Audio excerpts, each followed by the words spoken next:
100 वर्ष की आयु में 50 साल तो तुम्हारे सोने में निकल जाते हैं। अरे बोलो सही है कि गलत है? 50 वर्ष सोने में निकल, बचे कितने तुम्हारे पास में? 50। और उसमें भी 25 साल तो तुम्हें यह सोचने में निकल जाते हैं कि फिर कमाना कैसे है, आगे कैसे बढ़ना है, नौकरी व्यापार कैसे करना है, विद्या अध्ययन कैसे करना है, विद्या अध्ययन कैसे करना है, कैसे अपन को आगे बढ़ना है। कितने साल निकल गए? अब कितने बच्चे तुम्हारे पास में? मात्र 25।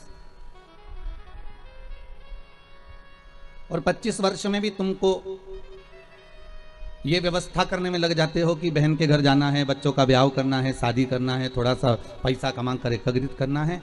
मालूम पड़े वो 25 साल में से 10-12 साल तो तुम्हारे इसी में निकल गए। बच्चे कुछ थे थोड़े बहुत 5-10 साल बचे और वो ऐसी ही जिंदगी में निकाल दिए। भगवत नाम तो हुआ ही कहाँ।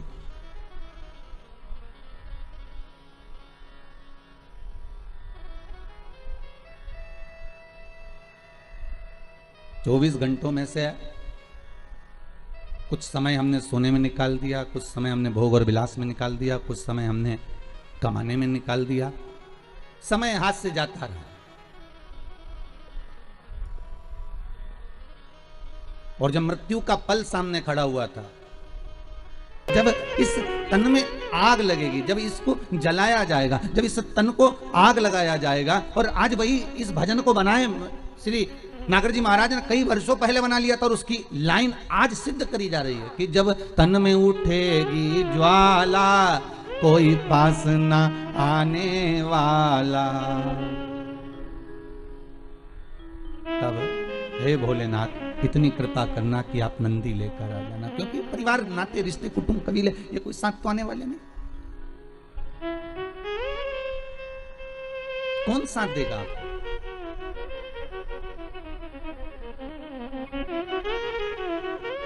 पहले तो कंधे पर भी तोप कर ले जाते थे, राम नाम सत्य कहते कहते। आज के जमाने में तो घर भी नहीं लाने देते, हॉस्पिटल से डायरेक्ट सीधे लकड़ी पर आग लगा देते हैं। बाद में कह देते हैं ये लो अस्थियां थोड़ी बहुत तुम्हारे दादा पर दादा पिता माता की है, जो करना हो कर लो। अब उन अस्थियों का करोगे क्या? क्या करोगे उन अस्थियों का?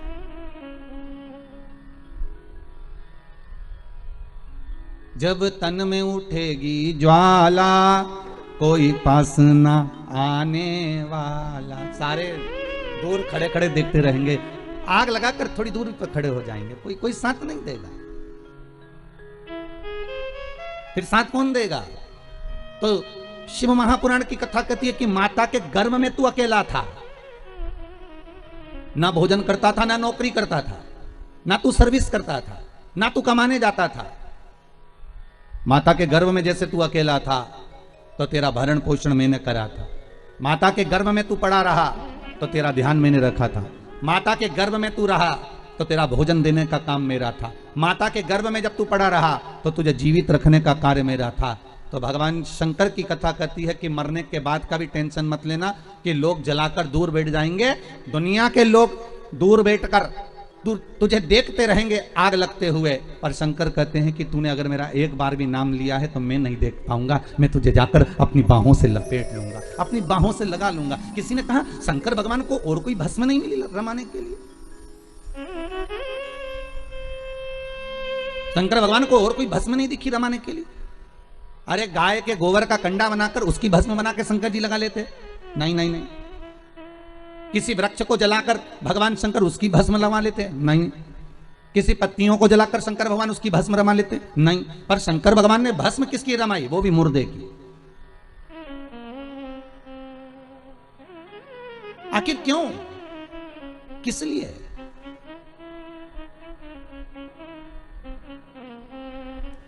शंकर भगवान ने कहा कि ये जो जीव जिसको मैंने जन्म दिया है, जिसको मैंने पैदा किया है, इसके गर्भ में मैं इसके साथ में था।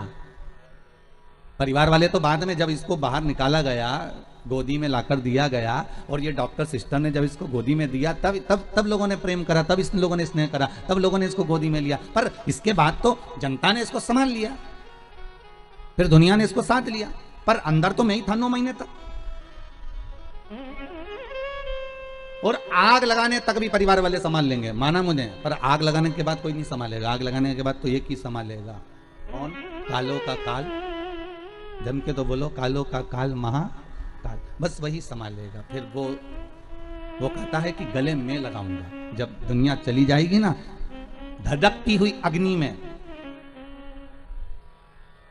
धधकती हुई अग्नि में, तुमने एक बार भी अगर शंकर का अनुमोदन करा है, शिव महापुराण का स्मरण करा है, शंकर की कथा का रसास्वादन ग्रहण करा है, शंकर की कथा को सुना है, तुमने अगर शिव का अनुमोदन करा है, तुमने शंकर की भक्ति को धारण करा है, तुमने शंकर के नाम स्मरण को धारण करा है, तो उस शिव का स्मरण कब होगा? जब लोग आग लगाकर चले जाएंगे, तब शंकर तुम्हारे से लिपटने के लिए आएगा, तुम्हारी उस भस्म को, तुम्हारे उस भस्म को अपने शरीर पर धारण करेगा कि ये मेरा है, ये मेरा। ये जो भस्म है इसके शरीर की, ये मेरी द्वारा दी हुई है, मेरी।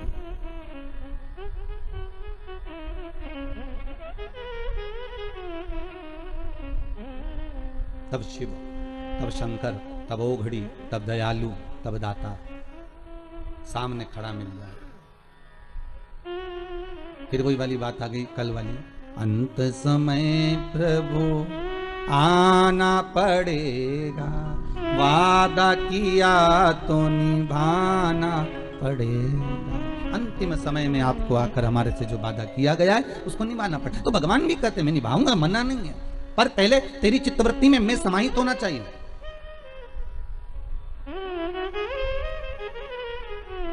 शिव कह रहे हैं तुम्हारी चित्तवृत्ति के भीतर मेरा समाहित होना जरूरी है।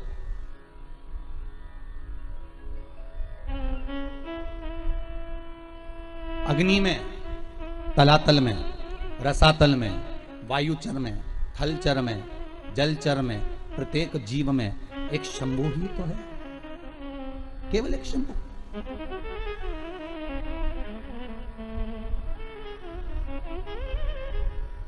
वो समाहित हो जाए।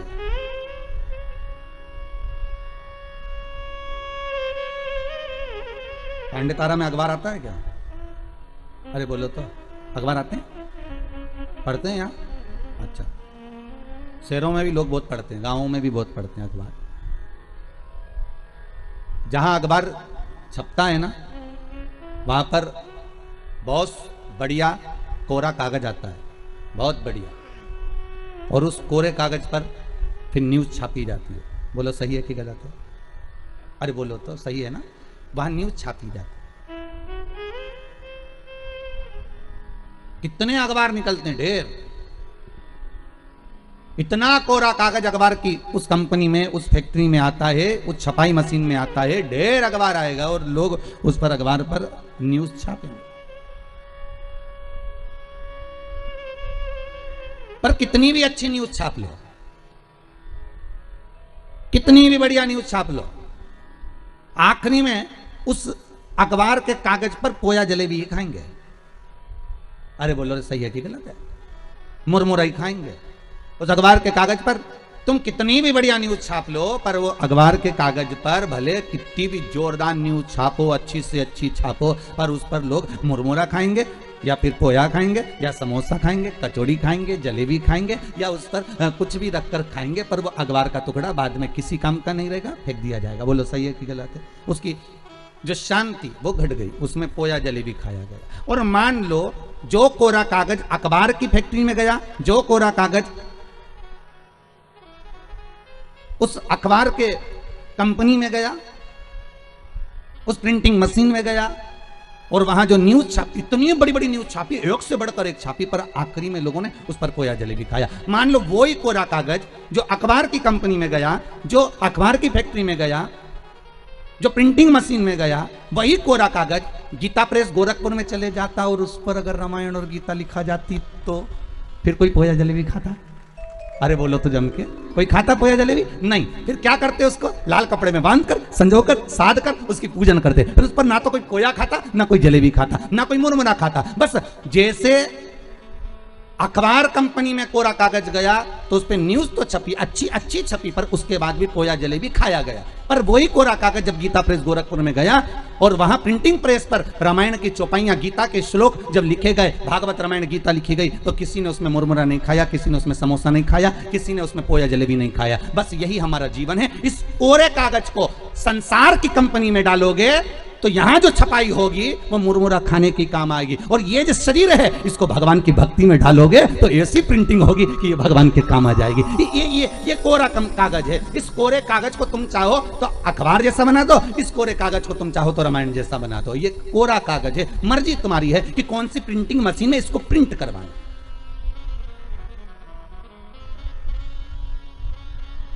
आप कौन सी कंपनी में इसको भेज रहे हो, ये आपके हाथ में। जब तक तुम शिव महापुराण की कथा में बैठे हो तब तक तुम चिंता मत करना, ऐसा लगेगा तुमको गीता प्रेस गोरखपुर में छपाई चल रही है। तुम्हारी ये मन जो कोरा है ना, इस पे पूरी छपाई चल रही है। और जब तक तुम कथा में बैठे हो, जब तक तुम सत्संग में बैठे हो, जब तक तुम भजन में बैठे हो, जब तक तुम नाम जाप में बैठे हो, भले तुम टीवी के सामने बैठकर भगवान की भक्ति को धारण कर रहे हो, भले तुम टीवी के सामने बैठकर कथा सुन रहे हो, तो भी तुम्हारे घर के बेटे, तुम्हारे घर की बहुएं, तुम्हारे घर के पोता पोती सब एक ना एक बार मुंह से कही देंगे कि हमारी अम्मा का रोज का काम है टीवी पर कथा आती है ना तो कथा जरूर सुनती है। सियोर वाला महाराज की कथा, शिव महापुराण की कथा, और ये अम्मा हमारी कथा सुनने बैठ जाती है। हमारी अम्मा का ऐसा मन है। बहुएं, कई बार बहुएं भी मोबाइल पर कथा सुनती है। सास भी कहती है हमारी बहू की इतनी अच्छी आदत है, रात्रि को सोने से पहले आधा घंटा कथा सुनती है। भले वो बहू दिन में क्या काम कर रही है, नहीं कर रही है, सास दिन भर क्या कर रही है, उसकी चर्चा नहीं होगी। चर्चा उसी की होगी जो तुम सत्संग में लगे हो, चर्चा उसी की होगी जो तुम धर्म में लगे हो, चर्चा उसी की होगी जो तुम संकीर्तन में लगे हुए हो, और किसी चीज की चर्चा नहीं है। इस कोरे मन को, इस कोरे शरीर को, इस कोरी चित्तवृत्ति को, इस मन को, आपका मन है कि आप अखबार जैसा इस पे न्यूज छापना हो तो न्यूज छापो, संसार की बातें करना हो तो संसार की बातें करो। उनकी अम्मा ने ऐसा कर दिया, उनकी बहू ऐसी करके, बताओ उनकी लड़की ने वहां शादी कर ली, बताओ उनने इतनी फैक्ट्री खरीद ली, बताओ उनने ऐसा कर लिया। ये न्यूज है, छापे जाओ। ये किसी काम आएगी क्या? जितनी छापोगे उतने लोग कहेंगे आओ ये तो दिन भर बुराई करे, इसका तो ऐसे ही काम है। और कोई अगर भगवान के भजन में लगा रहे, कोई अगर सत्संग में लगा रहे, तो लोग कहेंगे वाह वाह कितना जोरदार, बढ़िया, भगवान की भक्ति में डूबे हुए, भगवान का भजन कर।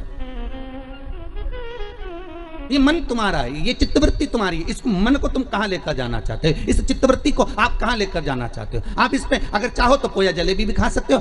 नरसिंह मेहता, ध्रुव, प्रहलाद, इन्होंने अपनी इस कोरे कागज को, इस पर न्यूज नहीं छापी, उन्होंने इसको अपने भगवान की भक्ति में लगा दिया, इस चित्तवृत्ति को लगा दिया।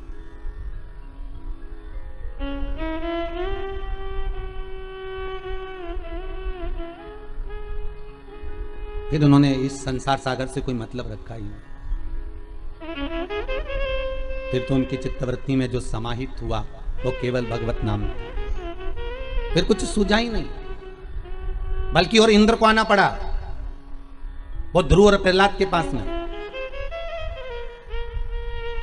और इंद्र को आकर कहना पड़ा कि हमको कुछ आपसे मांगना है। तो पूछ लिया ध्रुव जी ने, पूछ लिया प्रहलाद जी ने, आपको क्या चाहिए, बोलो क्या दिया जाए, क्या प्रदान करा जाए।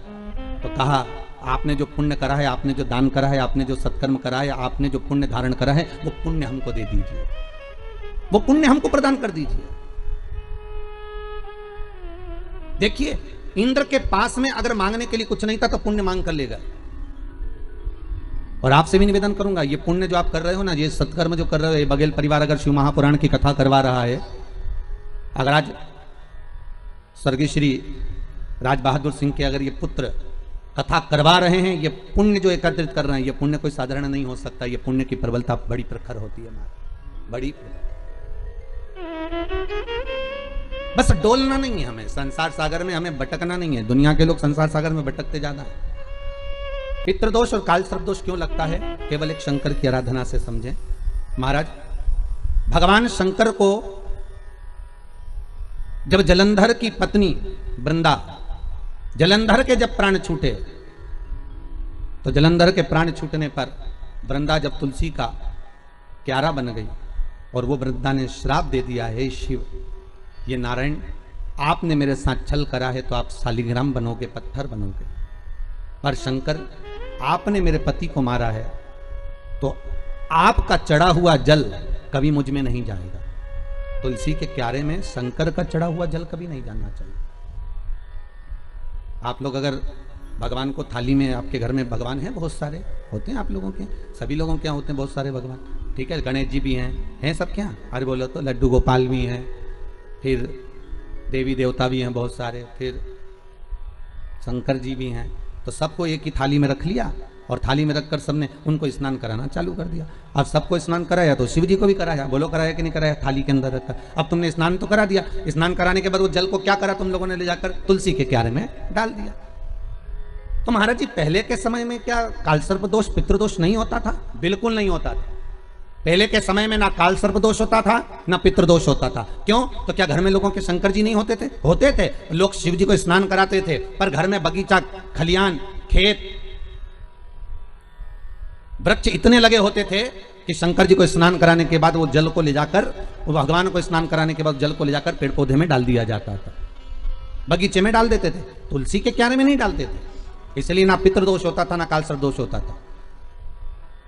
अब दुनिया के लोग भगवान को स्नान करा के ले दे के एक ही पौधा घर में दिखता है, वो तुलसी जी का, बस स्नान कराया और तुलसी जी में ले जाकर डाल दिया। तो तुलसी जी में ले जाकर डाला तो उससे शास्त्र कहता है कि अगर शिव जी का चढ़ा हुआ जल तुलसी के क्यारे में जाएगा तो सर्प के डसने का दोष लग जाएगा, जिसको हिंदू धर्म में काल सर्प दोष कहा गया। जो काल सर्प दोष, अच्छा बड़ा विचित्र काम है। कई कई गांवों में आप लोगों ने भी देखा होगा, यहां तो ठीक है परंतु हमने महाराष्ट्र में बहुत देखा। महाराज कई कई गांवों में तुलसी के क्यारे के नीचे शंकर जी को रखते हैं, या तुलसी के कुंड के अंदर शंकर जी को रखेंगे, पर यह दोष है। वो तो ना जाने कहां से बुद्धि आ गई ऐसी कि तुलसी के क्यारे के अंदर शंकर जी को रख दो, तुलसी के क्यारे के नीचे शिव जी को रख दो, या तुलसी के क्यारे के अंदर शंकर भगवान को विराजमान कर दो। ये विवेक ना जाने कौन दे देता है आप लोगों को। अच्छा दुनिया के लोगों की आदत भी ऐसी है ना, जो अच्छा विवेक मिले ना, अच्छी जगह से कथा मिले, अच्छी चीज मिले तो उसको तो लोग छोड़ देंगे, पर कहीं नाटक मिले, नौटंकी मिले, कोई आपको अलग अलग तरह से ना जाने घुमा फिरा के ना जाने बुद्धि ऐसी फेर कर गलत चीज बताएगा ना, तो वो समझ में आ जाएगी आप लोग। दुनिया की आदत है।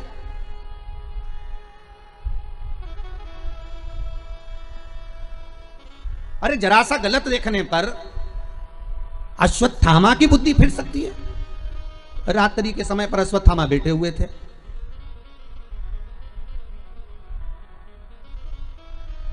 और रात्रि के समय पर अश्वत्थामा बैठे, और बैठे बैठे अश्वत्थामा ने क्या देखा कि एक वृक्ष के कोटर में कौवे के अंडे रखे हुए हैं, कौवे के बच्चे रखे हुए हैं, और एक उल्लू रात्रि के समय पर उड़ता उड़ता आया, और वो कौवे के अंडों को उसने, रात के समय कौवा जब सो गया तो उसके अंडों को, उसके बच्चों को मार दिया।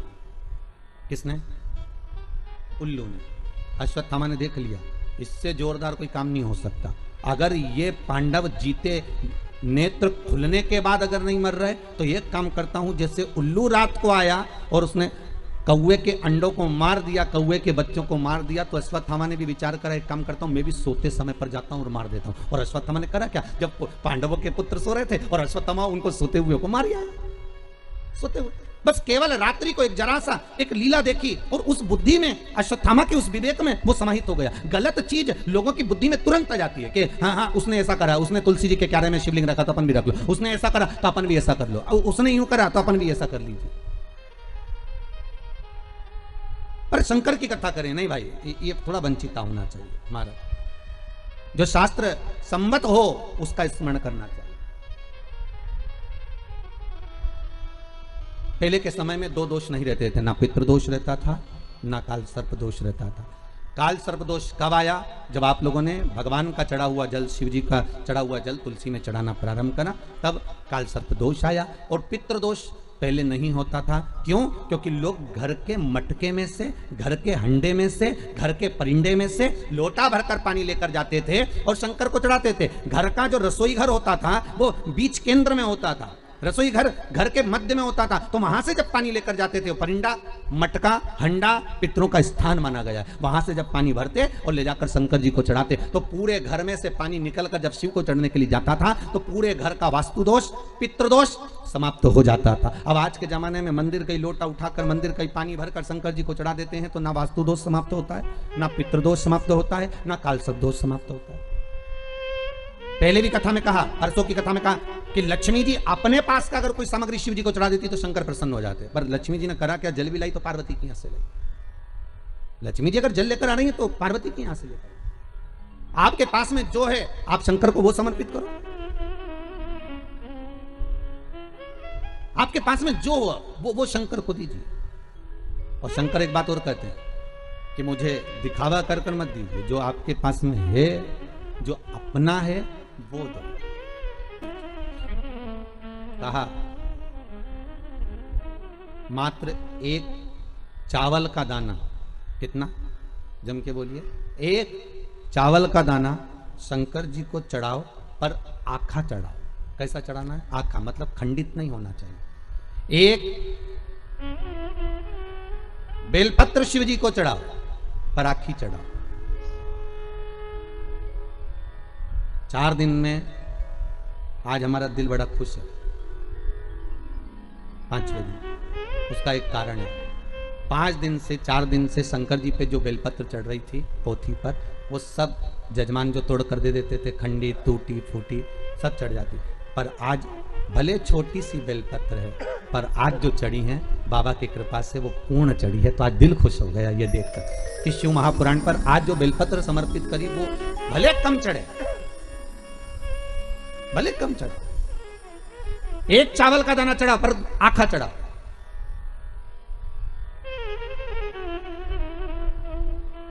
आज हमें बड़ी खुशी मिली है इस व्यासपीठ पर आए, जब बेलपत्री थोड़ी सी हाथ में आई तो देखा कि भले छोटी सी है पर सुंदर कितनी है। आज बाबा इसको अंगीकार करेंगे, स्वीकारेंगे। शिव महापुराण की पोथी नहीं होती महाराज। 7 दिन, 9 दिन, 5 दिन, जितने दिन तक शिव महापुराण जिस जगह पर रखी रहती है, जिस कुल में, जिस परिवार में, जिस भाव में रखी रहती है, वहां पर ये 12 ज्योतिर्लिंग 7 दिन के लिए विराजमान होते हैं। उस पर चढ़ाई गई बेलपत्री का फल 12 ज्योतिर्लिंग पर चढ़ाई गई बेलपत्री के फल के बराबर होता है। 12 बेल ज्योतिर्लिंग के बराबर है। उसका फल एक आनंदी, बड़ी प्रसन्न। थोड़ा दो भगवान को, पर अच्छा। पर दुनिया के लोगों की आदत ये थी, अच्छी चीज होती ना वो अपने लिए रख लेते। बहुत अच्छी साड़ी है तुम्हारे पास में तो बहू को दे दोगी, और अच्छी साड़ी है तो तुम अपनी बेटी को दे दोगी। साड़ी थोड़ी भी गड़बड़ है तो भागवत पे चढ़ा दोगी। इतनी खुश होकर चढ़ाओगी, भागवत महारानी पे चढ़ा दी। अब तुम सोचोगे भागवत जी पे साड़ी चढ़ा दी, और वो साड़ी जो किसी काम की नहीं, वो साड़ी जो किसी के काम की नहीं, जब तुम्हारी बेटी के काम की नहीं, तुम्हारी बहू के काम की नहीं, तुम्हारे काम की नहीं, तो तुमने जो भागवत जी पे चढ़ाई वो महाराज की पत्नी पहनेगी? अरे बोलो तो कहीं नहीं पहना। तुमसे ज्यादा जोरदार महाराज की पत्नी तो कहीं पहने ऐसी साड़ी? किस काम की हो? इसलिए शिव महापुराण भले थोड़ा लग जाए, लोगों को लगता है कि महाराज जी ऐसी बात बोल, पर एक चढ़ाओ पर अच्छा चढ़ाओ। एक चावल का दाना चढ़ाओ, अच्छा चढ़ाओ। एक बेलपत्र चढ़ाओ भगवान को, पर वो अच्छी चढ़ाओ। एक पुष्प चढ़ाओ, अच्छा चढ़ाओ। एक वृक्ष की पत्ती चढ़ाओ, पर अच्छी चढ़ाओ। एक दुर्वा चढ़ाओ, पर अच्छा चढ़ाओ। एक लोटा पानी चढ़ाओ, पर अच्छा चढ़ाओ। दिल से चढ़ाओ। हमें नहीं लेना मंदिर का पानी, हमें नहीं चाहिए मंदिर का जल, हमें तो घर से लेकर जाएंगे, भले इतना सा लेकर जाएं, वो चढ़ाएं।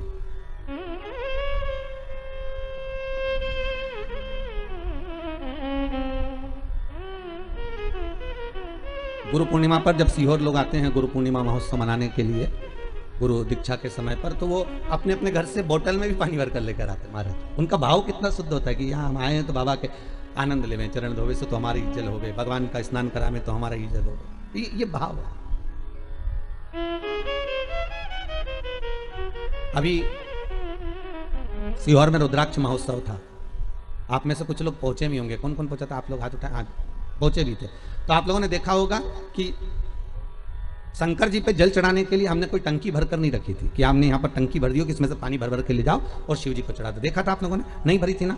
कई लोगों ने कहा महाराज जी इतनी पब्लिक है तो एक टंकी भर दो पानी का और वहां लोटे रख दो, 4-5 कलश रख दो, तो लोग शिव जी को चढ़ाते रहेंगे। हमने कहा नहीं, शिव महापुराण का विधान है कलश भी वही लाएं और पानी भी वही लाएं। अब उनकी मर्जी, वो कुएं में से खींच के लाएं, बोर में से निकाल के लाएं, टैंकर से लाएं, जहां से उनकी मर्जी पड़े जल वो लेकर आए और चढ़ाएं। क्यों? क्योंकि इतनी दूर आए हैं तो एक लोटा पानी भी चढ़ाएं तो उनकी कामना पूरी हो, उनकी मनोकामना पूर्ण हो। भरने को तो हम जल भर देंगे, हमको क्या करना? जब कुएं में इतना पानी डल रहा था, लोगों के लिए इतना पानी की व्यवस्था करी गई थी, तो आपके लिए एक टंकी पानी भरने में क्या जाता? पर नहीं, आप स्वतः लेकर आएंगे, आप स्वयं लेकर आएंगे और उस जल को आप स्वयं समर्पित करेंगे तो उसका आनंद ही दूसरा हो,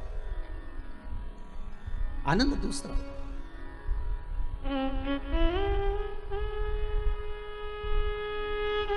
गंगा जली खोली है कभी किसी ने? किसी के यहाँ गंगा जली खुली है? अरे बोलो तो सही। शादी में, ब्याह में, या कोई गंगा जी भर के लेकर आते हैं और फिर गंगा जली खोलते हैं, पंडित जी पूजन कराते हैं। खोली है सब लोगों ने? तो गंगा जली खोलते हैं तो उस गंगा जली के खोलते समय गंगा जी का सुहाग चढ़ाते हैं। बोलो चढ़ाते कि चढ़ाते? साड़ी चढ़ाएंगे, बिछुड़ी चढ़ाएंगे, चूड़ी चढ़ाएंगे, सब चढ़ाएंगे, फिर लोटा भी भरेंगे, फिर कलश पूजन भी होगी, फिर गंगा जी को लेके भी आएंगे, फिर मैया आती भी है, शरीरों में लोग हिलते भी हैं, सब कुछ होता है। फिर वहां पर गंगा जी की अगर वस्त्र चढ़ाया, गंगा जी का सुहाग चढ़ाया, गंगा जी की पूजन करी, तो साथ में एक की पूजन और होती है, वो भागीरथ जी की होती है। बोलो होती कि नहीं होती? फिर भागीरथ के कपड़े चढ़ते, धोती चढ़ेगी, गमछा चढ़ेगा, कुर्ता का कपड़ा चढ़ेगा, जनेऊ चढ़ेगी, भागीरथ जी के कपड़े भी चढ़ेंगे। कि भागीरथ जी के कपड़े चढ़ाए, क्यों चढ़ाते हैं? उसका कारण क्या है? क्योंकि गंगा को लेकर आने वाले श्री भागीरथ जी महाराज।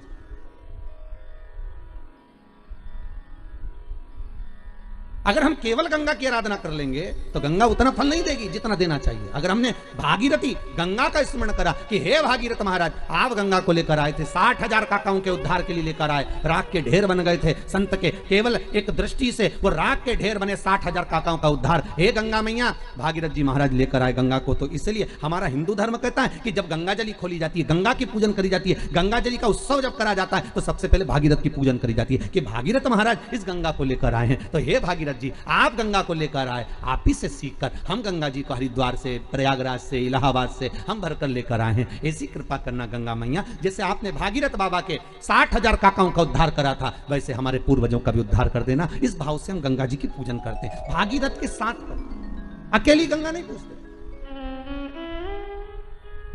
हम अकेली गंगा का स्मरण नहीं करते, हम भागीरथी गंगा का स्मरण करते हैं, हम विष्णुपदी का स्मरण करते हैं।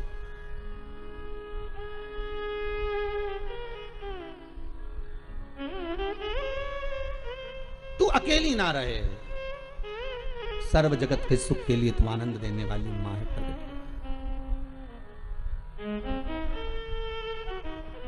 सर्व जगत का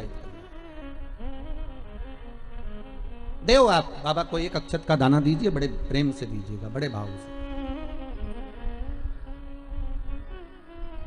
एक साधे सब सधे, सब साधे विसरा। आप अगर शिव जी का भजन कर रहे हो तो शंकर की भक्ति में ऐसे डूब जाओ, ऐसे डूब जाओ कि फिर शिव के सिवा कोई सुहाए नहीं। शंकर की भक्ति में ऐसे डूब जाओ, हर एक में शंकर दिखे। कृष्ण की भक्ति में ऐसे डूब जाओ कि हर एक में कृष्ण नजर आए। राम की भक्ति में ऐसे डूब जाओ कि सब जगह राम नजर आए। पर जितना एक जगह पर आप जाते रहोगे, वहां से आपको जो प्राप्त होगा वो सुख का आनंद ही कर देगा। सुखानंद। जिनके यहाँ पितृदोष होता है, काल सर्प दोष होता है, वास्तु दोष होता है, उनको ज्यादा कुछ नहीं करना होना। महाराज एक बेल का फल लीजिए। क्या लेना है? बेल का फल, बेलपत्री का जो फल होता है उसको ले लो। उसके अंदर का जो गुर्दा होता है, अंदर का जो भाग होता है, उसको निकाल लीजिए और उस बेल के फल में आटा सेक कर उसमें शक्कर मिलाकर उसको उसके अंदर भर लीजिए।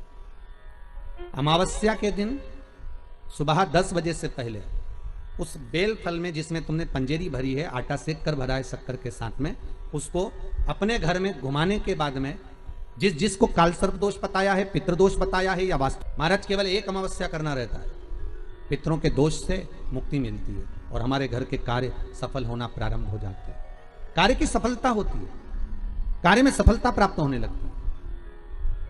हम तो कई बार कहते हैं महाराज जी, अगर ऐसा लगे किसी औषधि को आप ले रहे हैं, मालूम पड़े कि औषधि आपको लग नहीं रही है, शिव महापुराण की कथा करेंगे, मान लो औषधि आपको नहीं लग रही, आपने औषधि बहुत दिनों से ले रहे हो, कोई दवाई, मान लो आप किसी भी दवाई को ग्रहण कर रहे हैं और वो औषधि लगी नहीं रही है, वो शरीर को लगी नहीं पा रही और आप ठीक ही नहीं हो पा रहे, 15 दिन हो गए, 8 दिन हो गए, बताओ, उतना की उतना ही कैटरीना है, उतना ही उतना अपना भरा हुआ, वही की वही लीवर, वही की वही किडनी, वही की वही स्मरण, सभी कुछ वही वही है,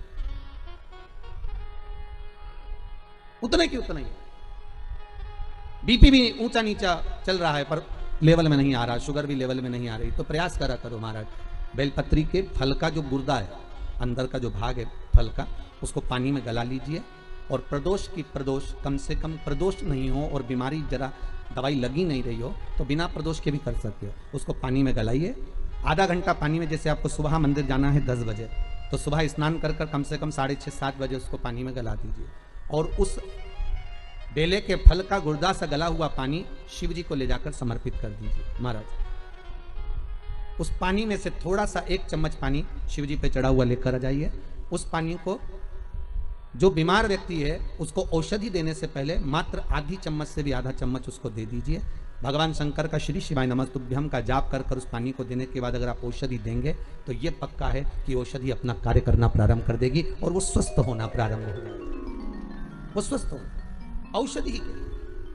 शंकर पर चढ़ी हुई भस्म, शंकर पर चढ़ा हुआ बेलपत्र, शंकर पर चढ़ा हुआ एक पुष्प भी औषधि का कार्य करता है। शिव महामृत्युंजय।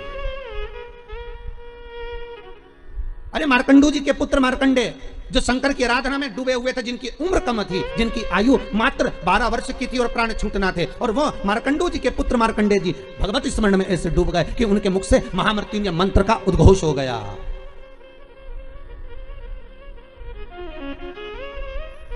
भगवान शिव के नाम का उद्घोष हो गया। जैसे नंदी महाराज शिलाद नाम का ब्राह्मण, जिनको ऋषि भी कहा गया है, जिनका नाम था शिलाद। क्या नाम है उनका? जम के बोलिए। शिलाद ब्राह्मण है, ऋषिवर है। और शिलाद ब्राह्मण है, ऋषि हैं, बड़े शिव के भगत है, शंकर का बहुत अनुमोदन करते हैं, शिव का स्मरण में वो हमेशा डूबे रहते हैं। और उनका एक नाम स्मरण, केवल ओमकार का ध्वनि करना और ओम नाम में डूबे रहना। ओम नमः शिवाय, ओम नमः शिवाय, ओम नमः शिवाय। भगवान शिव की भक्ति में डूबे।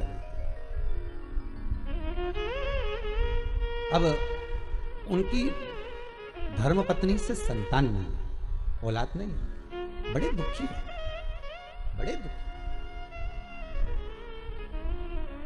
अच्छा, संतान नहीं हो, किसी नारी की गोद अगर, स्त्री की गोद अगर खाली रह जाए तो भी दुख होता है उसको कि मेरे घर में औलाद नहीं, संतान नहीं।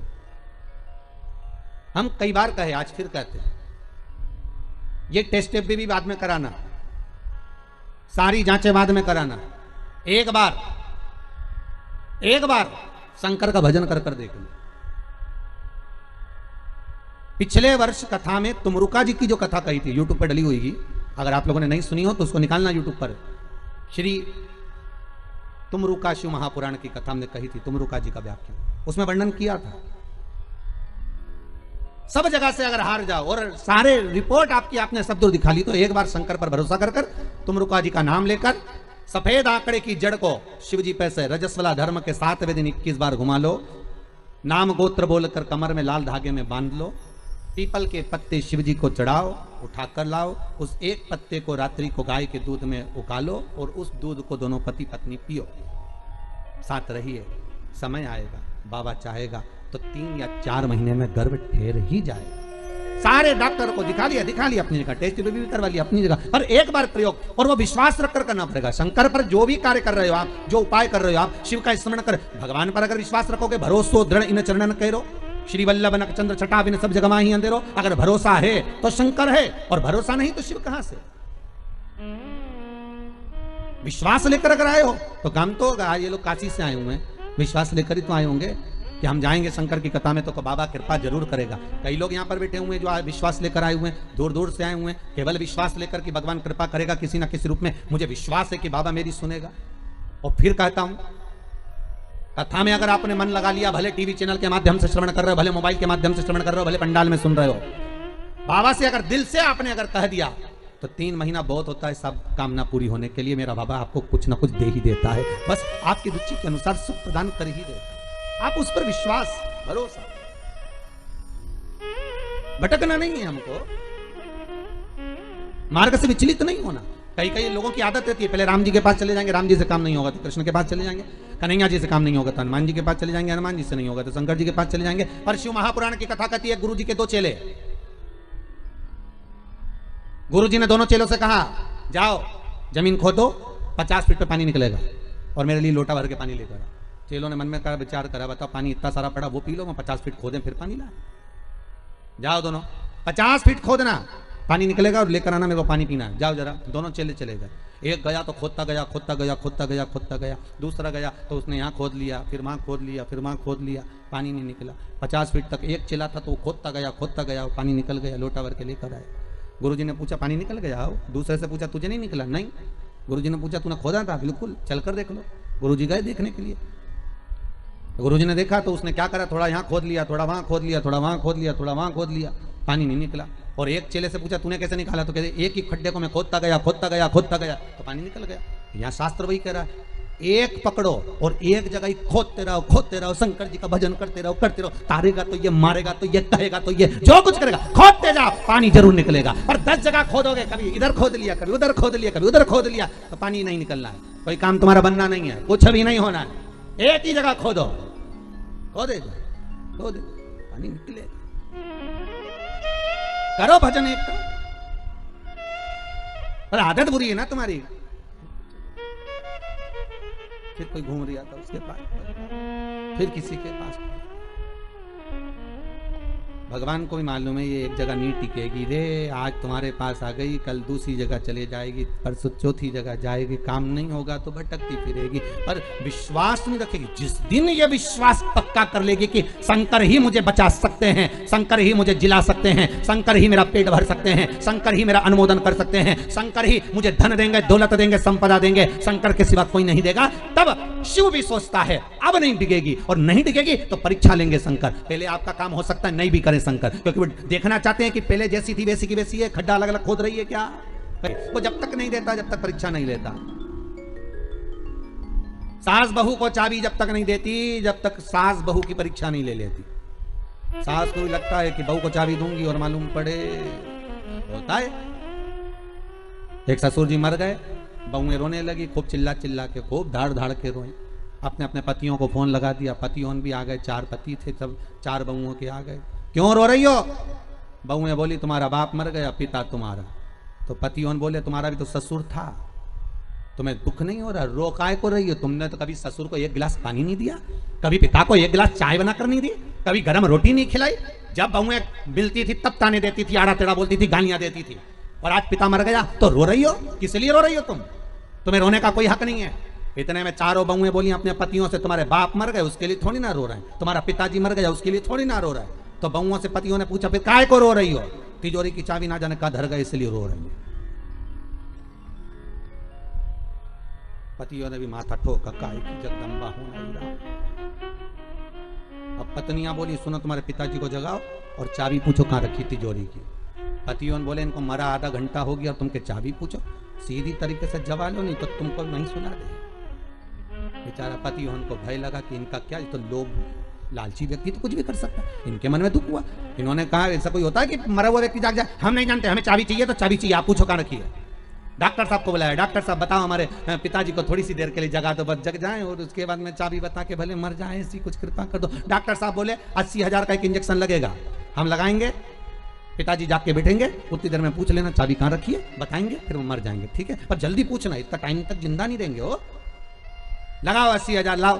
अब बउआ ने सोचा चाबी तो निकालना है, तो बउआ ने करीब अपनी अपनी रकम बेची है। बता, बुढ़ा बीमार था तो 1 रुपए की नहीं बेची, और चाबी के चक्कर में सब 20-20 में रकम बेची है। 20-20 में रकम बेच गई, 80,000 रुपए लेकर डॉक्टर के सामने दिए। डॉक्टर सामने कहा सामने खड़ी हो जाओ, और सामने खड़ी होकर जैसे ही जागे पूछ लेना चाबी कहां रखी है। और जैसे ही डॉक्टर सामने इंजेक्शन लगाया, ने बुढ़ा उठ के बैठा, ने डोकरा जैसे उठ के बैठा, इतने में बउवन बोलती उससे पहले बुढ़ा बोल दिया क्यों रे, या पाड़ा के पानी पिलाया कि नहीं पिलाया, और मर गया।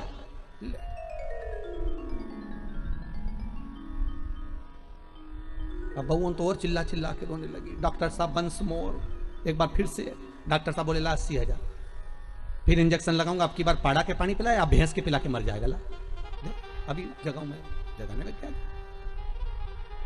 एक दुनिया है साहब, धन की मीत है, कोई किसी का नहीं संसार में, केवल धन ही मीत है।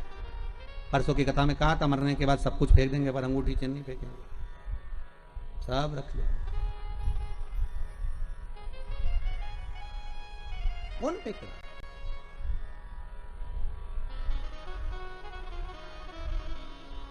एक साधो, आशा लगाकर बैठे रहना। विश्वास में आस भी है और विष भी है। विश्वास में दोनों चीजें, विष भी है और आस भी है। आप विश्वास लगाकर अगर बैठे हुए हो, तो आस अगर लगाए हुए हो, तो यह पक्का है कि शिव मिलेगा जरूर, शंकर प्राप्त जरूर होगा। अगर आस लगाई है तो मिलेगा जरूर, वो मिलेगा।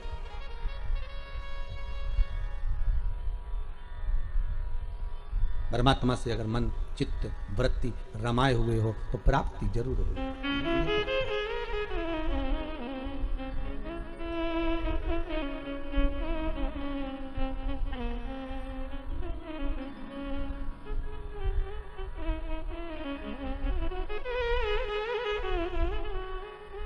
वो मिलेगा।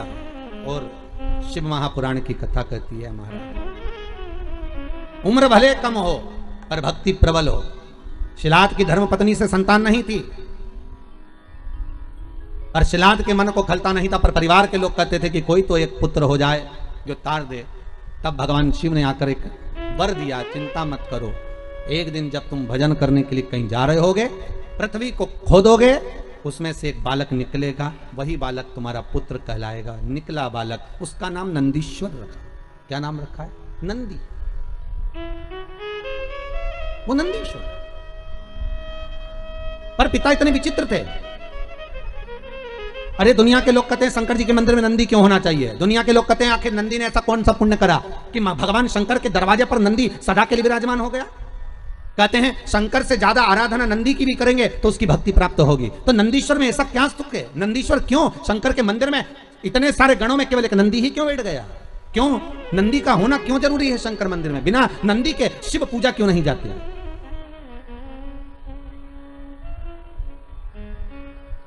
बिना नंदी के शंकर क्यों नहीं पूजाते? उसका कारण केवल इतना है कि पिता ने जब देख लिया 4 साल का बेटा नंदी, उसका भरण पोषण करा, जो जमीन में से प्रकट हुआ था, जो पृथ्वी में से निकला था, उसका पालन पोषण शिलाद ने कर लिया। और शिलाद ने करने के बाद एक दिन शिलाद के यहां पर देवता आ गए, एक मित्र एक वरुण, 2 देव पधारे।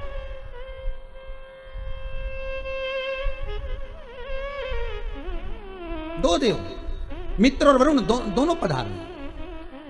और जब दोनों देव जब आए दोनों की सेवा में, आज शिलाद ने एक काम करा, अपने छोटे से पुत्र को लगा दिया कि इनकी सेवा करनी। जाओ, मेरा आपसे भी निवेदन है, बहुत भाव से कहूंगा, आपके घर में कभी साधु आए, सन्यासी आए, तपस्वी आए, संत आए, साधक आए, उपासक आए, तो मेरा निवेदन रहेगा कि आपके घर के पुत्रों को, किसको? आपके घर के पुत्रों को, आपके घर के पोतों को, आपके घर के बच्चों को सबसे पहले सेवा में लगाइए और कहिए कि जाओ जरा सेवा करिए।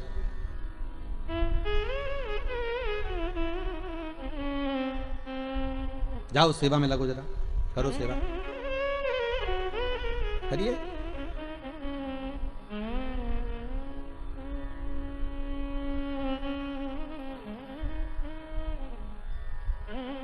आज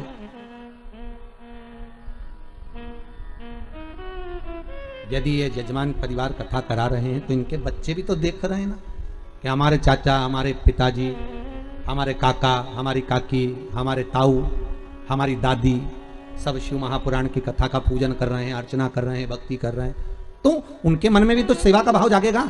वो भी तो मन में जागृत करेंगे कि हमें भी सेवा करना चाहिए, हमारा भी सेवा का भाव उत्पन्न होता है कि हम भी भगवती स्मरण करें। जाओ करो, जरा नमन करो, प्रणाम करो, दंडवत करो, साष्टांग करो, सेवा का भाव जुड़े। और शिलाद ने भेज दिया नंदी को, नंदी जाओ। नंदी कहते पिताजी मेरी उम्र 4 साल की है। पिताजी कहते कोई उम्र नहीं होती सेवा की, जाइए सेवा करो। और सेवा करी, मित्र और वरुण की जब सेवा करी, सेवा करने के बाद इतने खुश हो गए मित्र और वरुण, वापिस देवलोक को जाने लगे। देवलोक को जाते जाते उन्होंने शिलाद को बुलाया, ए शिलाद, हम तुम्हें वर प्रदान करते हैं कि तुम्हारा भगवान की भक्ति तुम्हारे हृदय में सदा विराजमान हो, तुम भगवान की भक्ति में सदा रमे रहो, तुम भगवान का उपास, व्रत, साधना, नियम धारण करते रहो। जाओ, हम तुम्हें आशीर्वाद देते हैं कि तुम्हारी आयु की वृद्धि भी हो। शिलाद की आंखों में आंसू भर गए। सेवा किसने करी? जम के बोलिए, नंदी ने। पानी भरकर कौन लाया? नंदी। पोछा किसने लगाया? नंदी ने।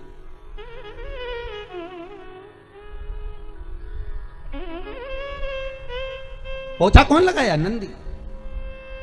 झाड़ू किसने लगाई? नंदी ने। झूठे बर्तन किसने उठाए? नंदी ने।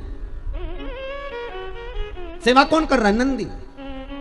और आशीर्वाद किसको मिल रहा है? नंदी के पिता को, शिलाद को। शिलाद की आंख में से आंसू बह गए। हाथ जोड़कर वरुण जी और मित्र कहा, प्रभु कृपा करिए, ये बताओ, आप सारा आशीर्वाद मुझे दे रहे हो और सेवा नंदी ने करी है, आप उससे कोई आशीर्वाद नहीं दोगे?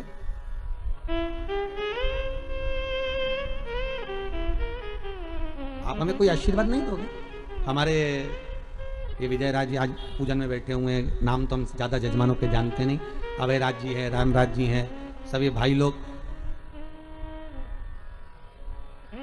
इनकी आदत ऐसी है नेताजी की कि ये हम छत पे भी हैं तो ढूंढ ढूंढा के पाँव पड़ने पहुंच ही जाते हैं। ये भी कम नहीं पड़ते अभयराज जी भी हो। तो ये सब लोग, और एक वो हमारे हम कहेंगे सारथी जी हमारे हो, उनका नाम भी हम नहीं जानते, बंतु लाना ले जाना करते रहते। तो ये लोग बड़े विचित्र हैं। आज अभयराज जी कह रहे थे गुरु जी ऐसा आशीर्वाद देके जाना कि ऐसी कथा होती रहे, साल 2 साल में ऐसी कथाओं का स्मरण होता रहे, सबर दीजिएगा।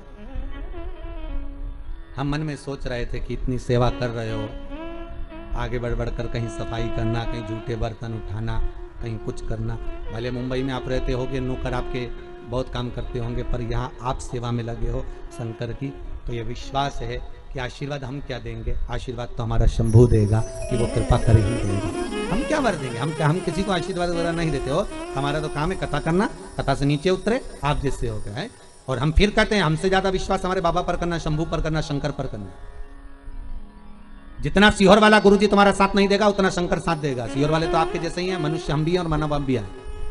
हम भले हम पर विश्वास मत करना, पर मेरे शंकर पर विश्वास करना, जो त्रिलोकी का नाथ है, त्रिकालदर्शी है, कोई साधारण नहीं है वो, उस पर भरोसा रखना।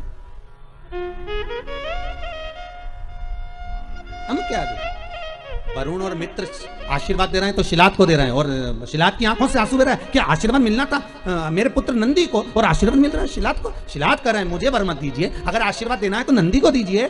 तो वरुण चुप हो गए, और वरुण जैसे ही चुप हुए तो शिलात को लगा कि बात क्या है, आखिर ये आशीर्वाद क्यों नहीं दे रहे, कारण क्या हो गया कि आशीर्वाद नहीं मिल रहा है, और पुत्र को नहीं मिल रहा, हमको तो मिल रहा है, पर बेटे को क्यों नहीं दे रहे, आखिर कारण क्या है। नंदी को कहा शिलाद ने, जाओ बेटा बाहर। नंदी जैसे बाहर गए, और बाहर जाते से ही उसी समय पर शिलाद ने वरुण के चरण पकड़कर कहा, ये बताओ कि आपने जिसने सेवा करी उसको आशीर्वाद क्यों नहीं दिया। तो मुख से निकल गया, हमने आशीर्वाद इसलिए नहीं दिया क्योंकि इस नंदी की उम्र कम है, हम इसको आयुष्मान होने का आशीर्वाद कैसे दे सकते हैं। नंदी की आयु कम है।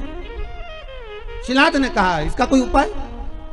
वरुण तो कह दिया कि नंदी की उम्र कम है, पर वरुण के साथ जो मित्र आया था उसने कह दिया उसका एक उपाय है, अगर तुम्हारा पुत्र नंदी शंकर की आराधना में लग जाए, शिव की उपासना में लग जाए, शंकर को रिझाने में लग जाए।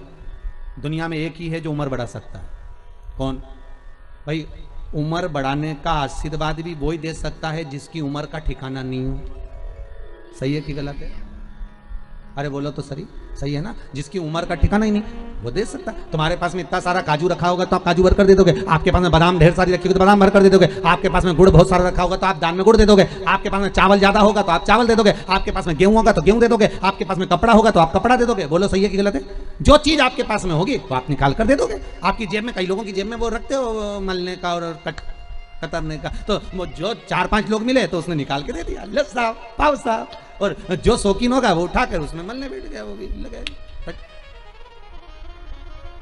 तो जो तुम्हारे पास में होगा तुम वो दोगे। अब जिसके पास में जो चीज ज्यादा होगी वो ज्यादा देंगे। अब मित्र कहने लगे कि शंकर की आराधना करो, तो कि शिव जी की आराधना क्यों? तो शिलाद ने पूछा, तो मित्र कहने लगे कारण यह है कि उम्र वही बढ़ा सकता है जिसकी उम्र का ठिकाना ही नहीं है। सारे देवी देवता में एक ही देव है, कौन? जम के बोलिए, देव अधिदेव महादेव, जिनकी उम्र का ठिकाना नहीं है। अभी ईमानदारी से बोलो, 51 शादी तो पहले कर चुके। पार्वती के साथ जो शंकर जी की शादी हुई है वो 52 नंबर की, 52 नंबर की। अब 52 भी जिसकी शादी हुई हो तो उम्र कितनी होगी जरा हिसाब लगा लो रे भाई।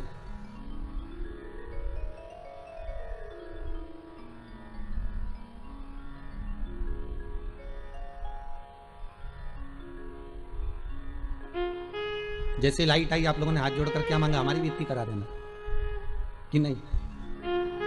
52 शिव की। जब पार्वती जी के साथ में बावर हो रही थी शिव जी की, तो माता पार्वती जी की मां मीनावती ने समझाया था कि शिव तो ठहरे कैलाशी, अरे गोरा पछताओगी, और बूढ़े जोगी के संग में तुम कैसे रह पाओगी। ये बूढ़े जोगी। तो पार्वती जी बोली मैया एक बात बताओ, आपने कहा शंकर बूढ़े, तो इनकी उम्र बता दो। और आपके यहाँ भी मैं निवेदन करूंगा पूरे पांडे तारा में कोई ऐसा हो जो शंकर जी की उम्र बता दे तो जरूर बता देना भैया। किसी को मालूम हो कि शंकर की उम्र कितनी थी? है शंकर की उम्र कितनी है किसी को नहीं मालूम। तलातल रसातल, अरे भगवान विष्णु भगवान ब्रह्मा के ही कई अवतार हो गए पर शंकर वही की वही रह गए। शायद ही दुनिया में कोई नंदी जैसा होगा जो शंकर से क्या मांग रहा है, ये सोचिए, विचारिए।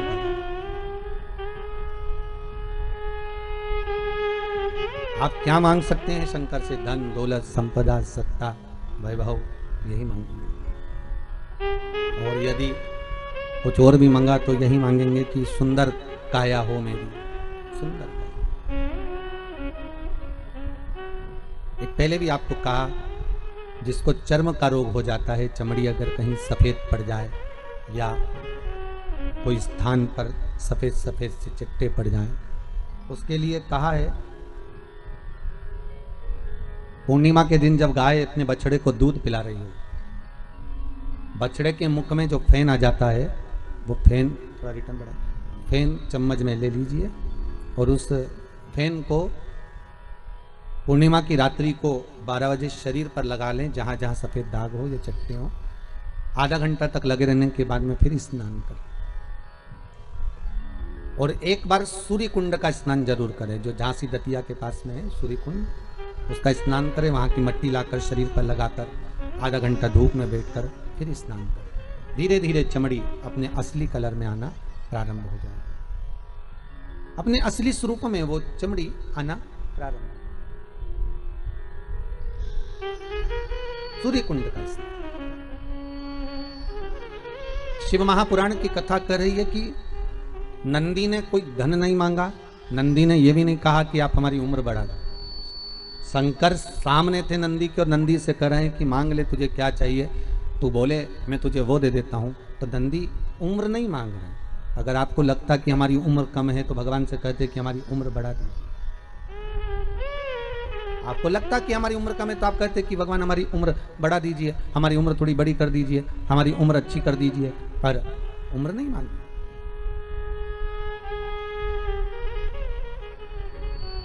हमें उम्र नहीं है। नंदी कर रहे हैं भोलेनाथ बस इतनी कृपा कर दीजिए कि आप मेरे साथ हर पल, हर घड़ी, हर क्षण, हर समय आपका और मेरा साथ बना रहे। मैं आपका दर्शन एक क्षण के लिए भी ओझल ना करूं, एक क्षण के लिए भी ना छूटे, बस ये वर दे दीजिए। शंकर जी ने कहा अगर मेरे पास में रहना होगा, तुम्हारा ध्यान ना भटके, उसके लिए तुम्हारा रूप बदलना पड़ेगा आपको। नंदी कहते हैं ये काया किस काम की है, आप मेरा स्वरूप भी बदल दीजिए। शिव जी ने कहा तुम्हें बेल का मुख लगाने, लगा दीजिए। मनुष्य का मुख हटाकर शंकर ने बेल का मुख लगा दिया नंदी को। और शिव जी से मांगा क्या कि एक क्षण के लिए मैं आपसे दूर ना हूं, एक क्षण के लिए मैं आपसे दूरी ना बनाऊं, आप मेरे सामने और मैं आपके सम्मुख में हूं। शिव जी ने तथास्तु कह दिया। तथास्तु। जरा विचार करिएगा कितनी सुंदर चरित्र है।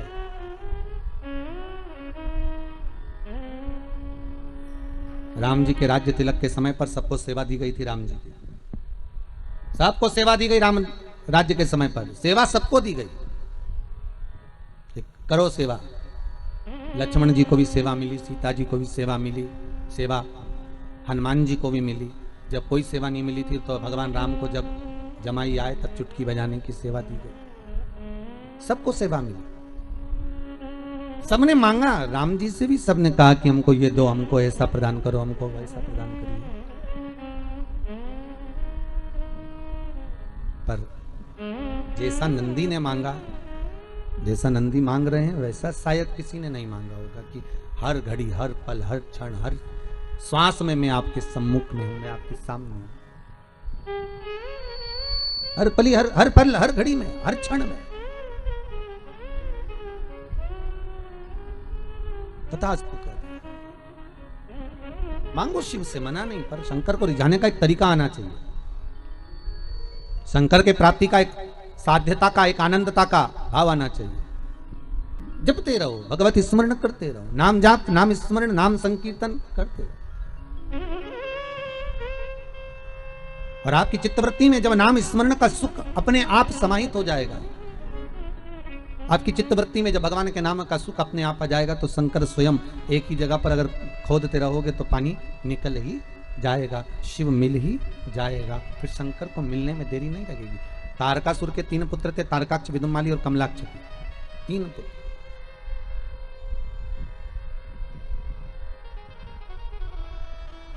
और ये तीनों तारकाक्ष, विदुम्माली, कमलाक्ष की, ये तीनों पिताजी के जाने के बाद इनके मन में ऐसा भाव आ गया कि अब हमारे पिता नहीं, अगर हम देवताओं से द्वेष लेंगे तो मारे जाएंगे, तो देवताओं से हमें द्वेष भी नहीं लेना है।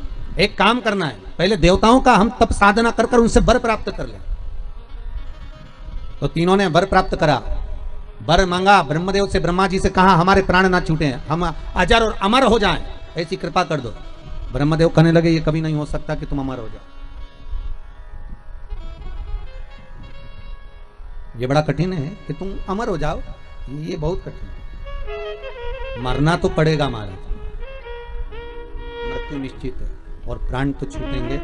आपको पहले भी कहा, बादाम खाओगे तो भी मरोगे, नी खाओगे तो भी मरोगे, रोटी खाओगे तो भी मरोगे, नी खाओगे तो भी मरोगे, कथा सुनोगे, अरे जम के तो बोलो, तो भी मरोगे, नी सुनोगे तो भी मरोगे, ठीक है। ब्यूटी पार्लर जाओगे तो भी मरोगे, नी जाओगे तो भी मरोगे, सीधी बात है, जो है वो है। फिर कई लोग कहते हैं महाराज जी आप करो कथा सुनोगे तो भी मरोगे, कथा नहीं सुनोगे तो भी मरोगे, तो फिर कथा सुनने से फायदा क्या है?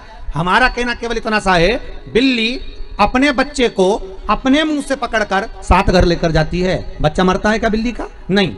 बिल्ली अपने मुख से चूहे को पकड़ती है, चूहा बचता है क्या? नहीं। उसी तरह अगर तुमने कथा सुन ली, भगवान का भजन कर लिया, नाम जाप कर लिया, नाम स्मरण कर लिया, नाम संकीर्तन कर लिया, शिव की आराधना कर ली, तो बिल्ली जैसे काल के मुंह में जाओगे तो सही, पर बिल्ली के बच्चे जैसे बचकर बाहर निकल जाओगे। और अगर भजन नहीं करा तो मरोगे तो, पर चूहे जैसे लहूलुहान हो जाओगे। कथा का बस यही फल है, स्मरण का केवल यही फल है।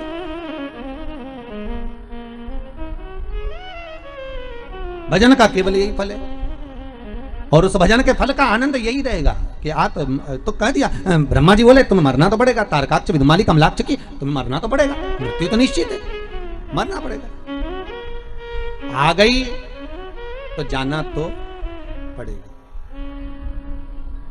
बस इतना है, घबराना नहीं, डरना नहीं, थोड़ी देर शांत होकर उस शंभू का स्मरण करना, थोड़ी देर शांत होकर उस शिव का नाम जाप करना। श्री बोलो एक बार, श्री शिवाय नमस्तुभ्यम, फिर से बोलिए, श्री शिवाय नमस्तुभ्यम। एक बार जब लगे कि आज थोड़ा सा दिल विचलित है तो थोड़ा थोड़ा जाना तो है, मरना निश्चित है, आज नहीं तो कल।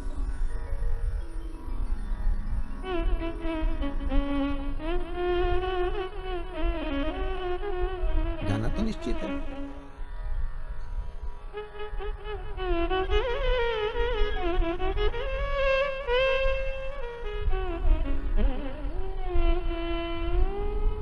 एक निश्चितता है मृत्यु की, बस भजन करते हुए, कीर्तन करते हुए, नाम स्मरण करते हुए जाएं तो एक आनंद की अनुभूति होगी, आनंद की अनुभूति। शिव कथा कर रही है, शंकर का अनुमोदन कर रहा है, शिव महापुराण की कथा वर्णन कर रही है।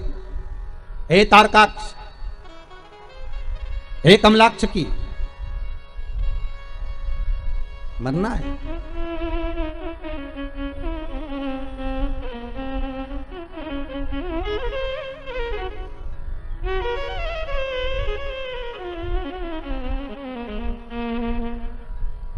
और जब मृत्यु एक निश्चित जगह पर है, शिव महापुराण की कथा में, गरुड़ पुराण में स्पष्ट कहा गया, जब माता के गर्भ से बच्चे का जन्म होता है, नाल कटती है, और नाल कटते समय, जिस समय नाल कटी, जन्म हुआ, बस उसी समय पर तुम्हारे मरने की तारीख, घड़ी, पल, दिन, तिथि निश्चित हो जाता है कि ये इतनी बजे, इतनी घड़ी में, इतने पल पर, इतने क्षण में इस जगह पर प्राणों को छोड़ेगा।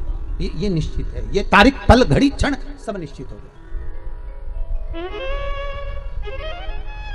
निश्चितता बनी कि अब इसको जाना है, और उसकी निश्चितता, वो घड़ी, वो पल, वो क्षण निश्चित है, उसका आएगा। राजा परीक्षित के लिए कांच का महल बनवा दिया गया था, भागवत जी में आता है, कांच का महल जन्मेजय ने बनवाया कि परीक्षित को मरने नहीं देंगे।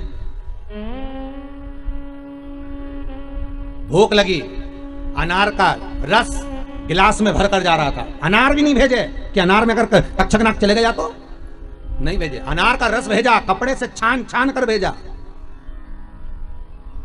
पर नाग भी नाग था, मृत्यु मृत्यु थी। गिलास की पेंदी के नीचे तक्षक नाग चिपक कर चले गया था, गिलास की पेंदी के नीचे चिपक कर चले गए और मृत्यु आ गई। तारकाक्ष, विजुमाली, कमलाक्ष की ये तीनों की तीनों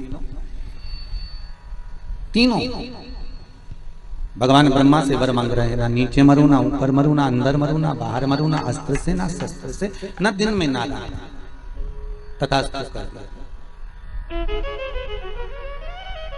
ये तीनों का एक भाव था कि हमारी मृत्यु ना हो, पर भगवान ब्रह्मा कहते हैं कि तुम मरोगे ये तो पक्का। ये जो हिरण्यकशिपु ने मांगा था वो एक अलग बात थी, पर जो तुम मांग रहे हो उसमें मृत्यु निश्चित, मृत्यु निश्चित। तुम और कुछ मांग लो तो हमें वर दीजिए, हम तीनों एक एक अलग अलग पुरियों में निर्माण में रहें, अलग अलग महल में, अलग अलग नगर में हम रहें, हमारी मृत्यु हो तीनों की एक साथ। तथास्तु। यही होगी। एक ने सोने का महल बनवाया, एक ने पीतल का महल बनवाया, एक ने लोहे का महल बनवाया। तीनों अलग अलग रहने लगे। तीनों भाइयों ने विचार कर लिया कि तीनों कभी आपस में मिलने मत आना। एक माता और एक पिता, इनकी दिली तमन्ना क्या होती है कि मेरे बच्चे जहां रहें वहां सुखी रहें। तुम जहां रहो वहां सुख से रहो।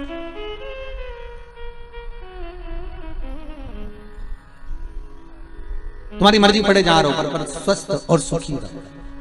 कोई माता पिता ये नहीं कहेंगे कि सारा घर का पूरा व्यक्ति घर के अंदर ही रहे। नहीं नहीं नहीं, आप तो जहां रहो वहां अच्छे से सुखी।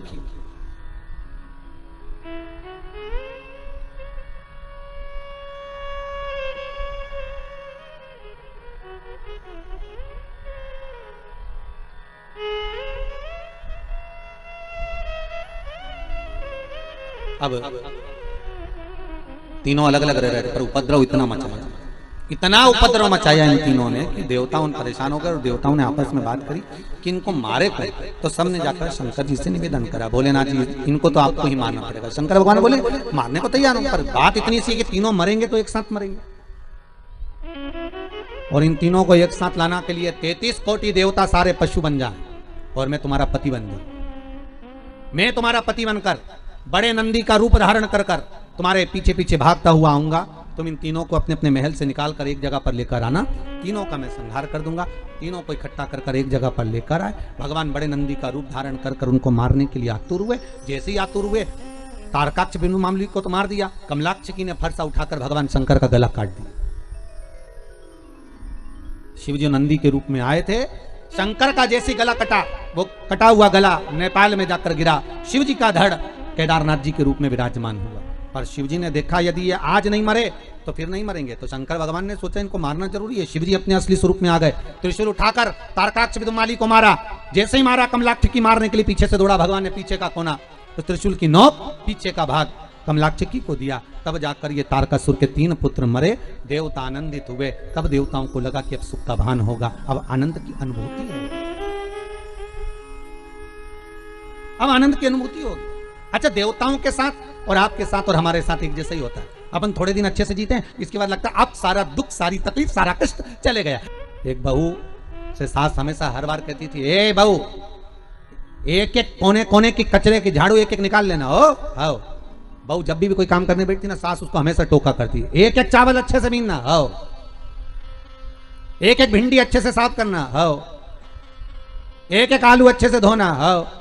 एक दिन बहू इतनी परेशान हो गई, अब की बार आज सुबह नहाने गई ना बाथरूम में, निकली नहीं 2 घंटा तक। जब 2 घंटे तक नहीं निकली तो सास को लगा कि कहां रह गई है अंदर।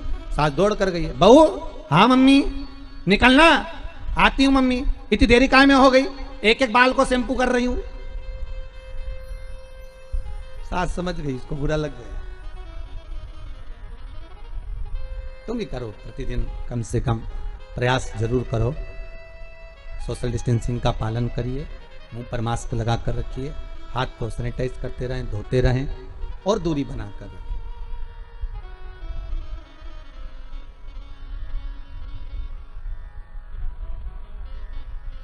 बहुत जरूरी आज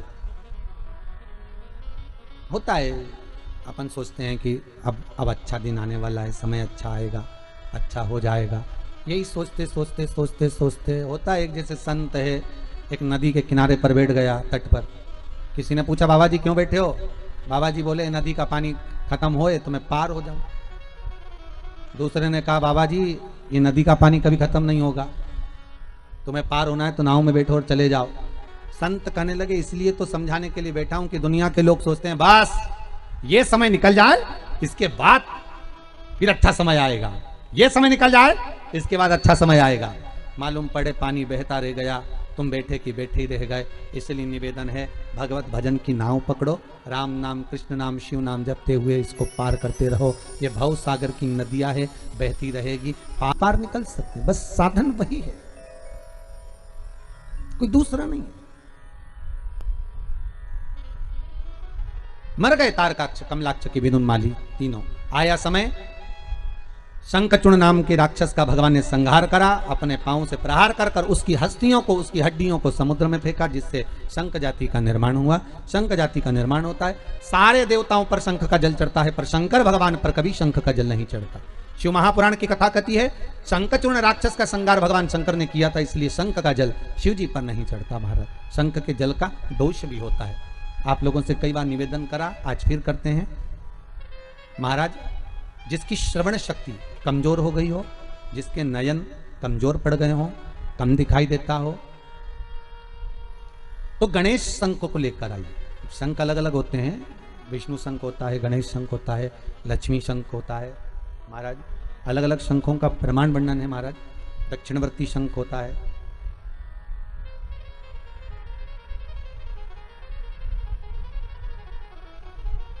तो गणेश शंख को लेकर आइए। अगर आंखों से बहुत कम दिखाई दे रहा हो तो 12 महीने शिवरात्रि आती है, किसी भी शिवरात्रि पर शंकर भगवान पर पीपल के पत्ते पर शहद रखकर शंकर जी पर डाल दीजिए। उस शहद को पीपल के ही पत्ते पर रखकर ले आइए, घर पर लाकर उसको कटोरी में निकाल लीजिए, पत्ते को ठंडा कर दीजिए। उस ओरिजिनल शहद, असली शहद होना चाहिए, उस शहद को आंखों में काजल जैसा लगाना प्रारंभ कर लीजिए।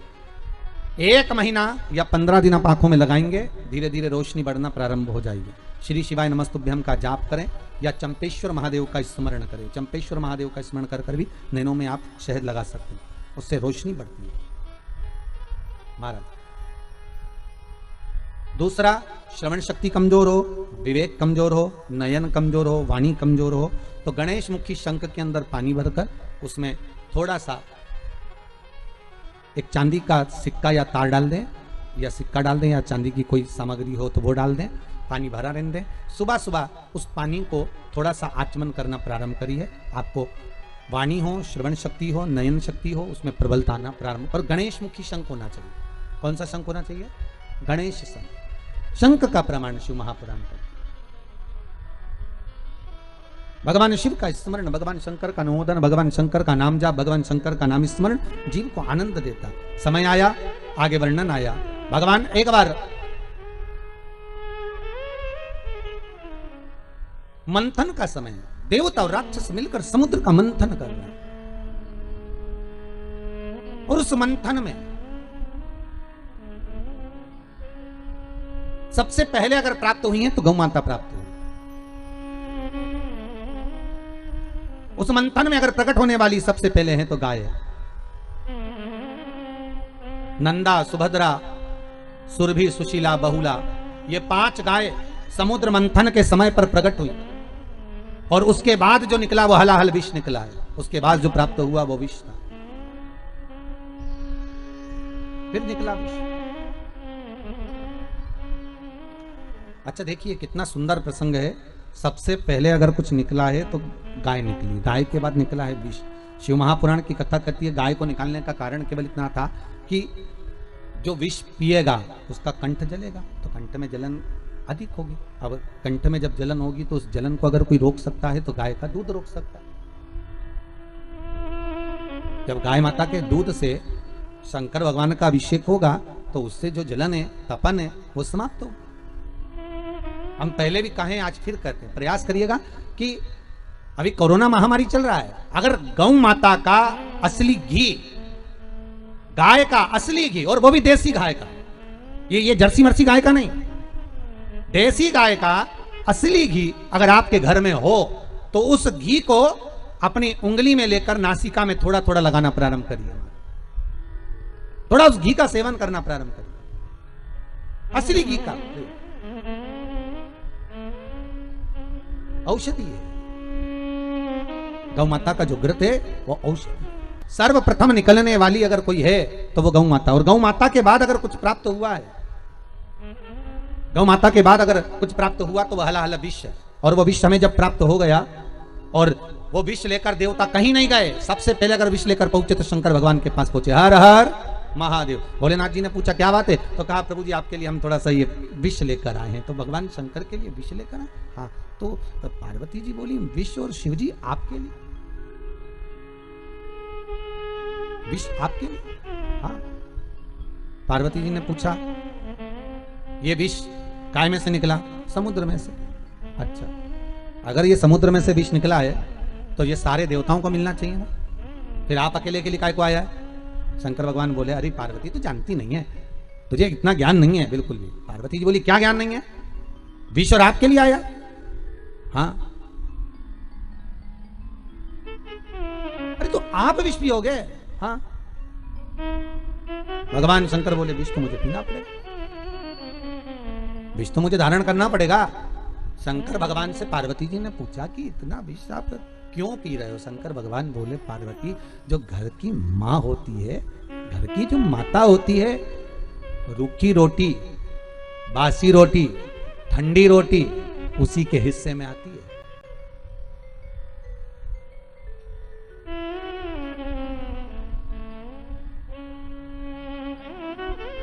हमको अभयराज जी बता रहे थे, गुरुदेव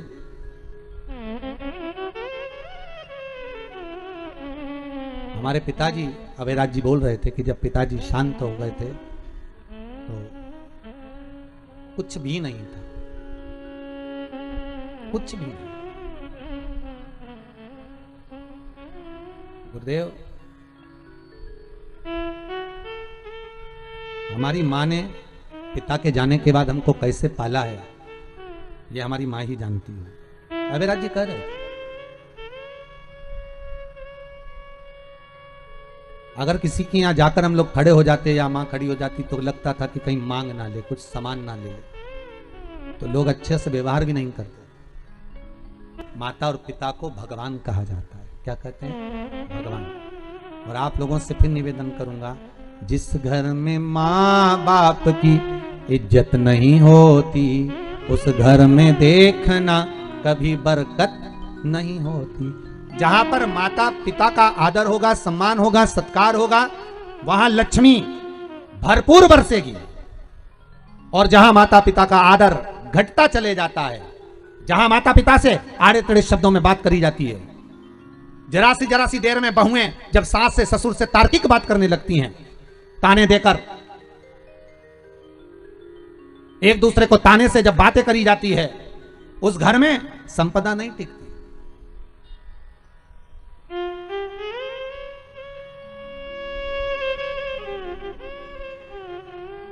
कितना दुख झेला।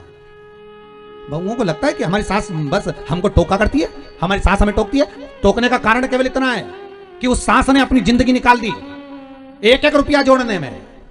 उसने नहीं देखा था इतना धन, उसने पूरी जिंदगी लगा दी संवारने में, बच्चों को पालने में। उस पिता ने अपना पूरा जीवन झोंक दिया अपने बच्चों को आगे बढ़ाने में।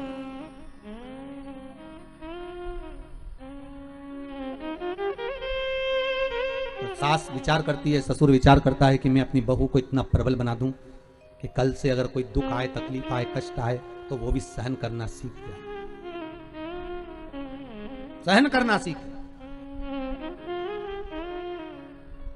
बहुत कठिन है महाराज। एक तरफ सुनार की दुकान थी, एक तरफ लोहार की दुकान थी। सुनार सोने को अग्नि में तपा रहा था, लोहार लोहे को अग्नि में तपा रहा था। सुनार सोने को अग्नि में तपाकर कूट रहा था, लोहार लोहे को अग्नि में तपाकर कूट रहा था।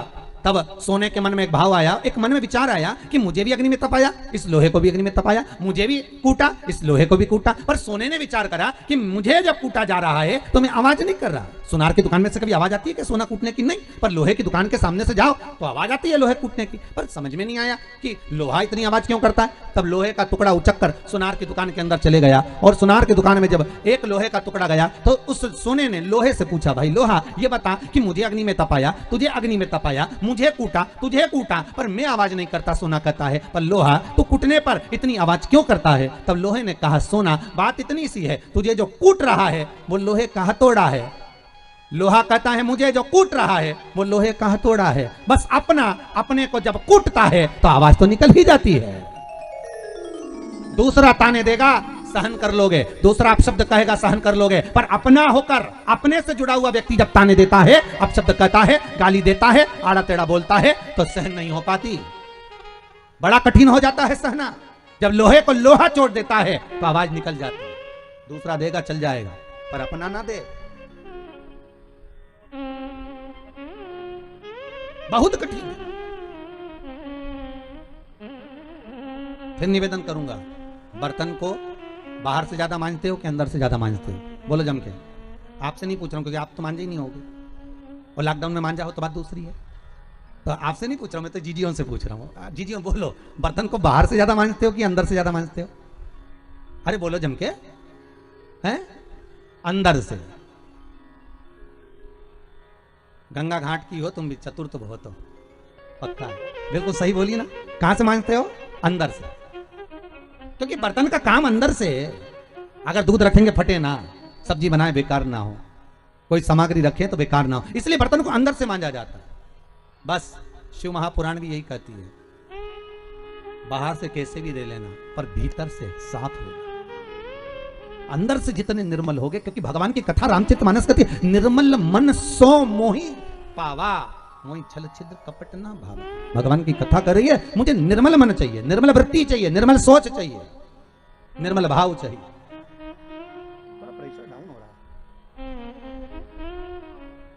मुझे निर्मल मन चाहिए, निर्मल मन। निर्मल मन सो मोही पावा, मोही छल छिद्र कपट ना भावा। बर्तन बाहर से कैसा, तुम बाहर कैसे भी कपड़े पहन रहे हो चल जाएगा, पर अंदर से अच्छे दिखो जी, इतना कपट।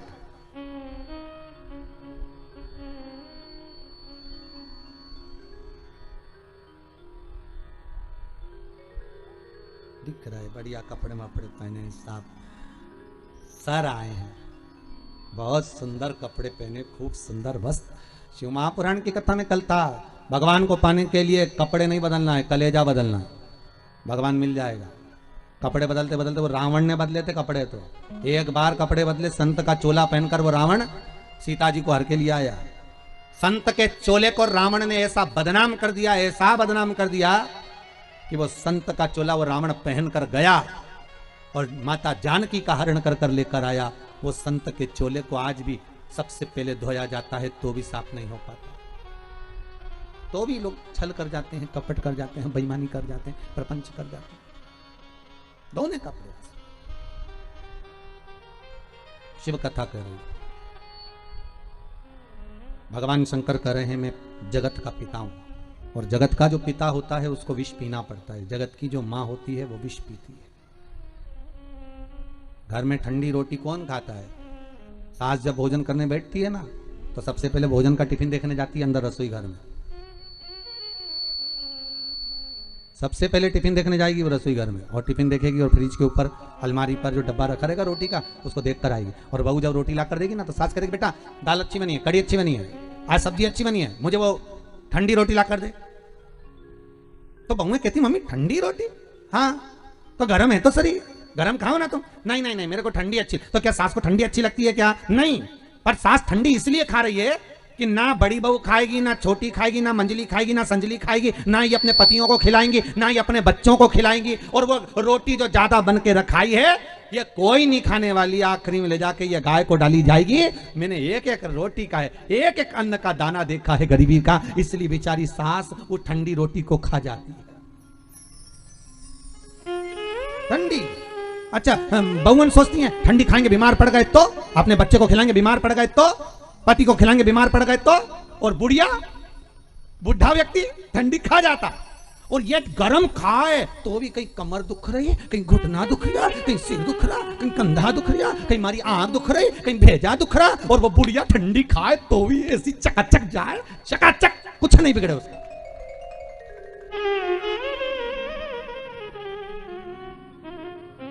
चकाचक रह रही, वो उसका कुछ नहीं बिगड़ रहा है।